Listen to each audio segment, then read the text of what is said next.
mga bossing, ito yung ating Diatone DDSS. Ang model niya. Narito yung model, no? Nasa likod dyan eh. So, ang model nito ay... Teka. Specs muna tayo. So, basic specs. Teka lang. Masyadong makita. Yan, 50 watts. At siya ay 8 ohms. So, loudspeaker to mga bossing.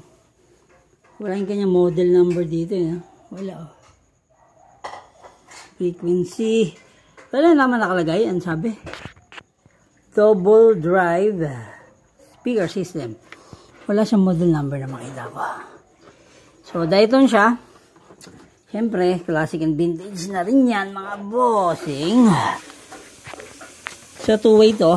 Yan lang problema niya, yung edge lang. Pero tumutunog naman ng maayos. Ayun pala. Hindi.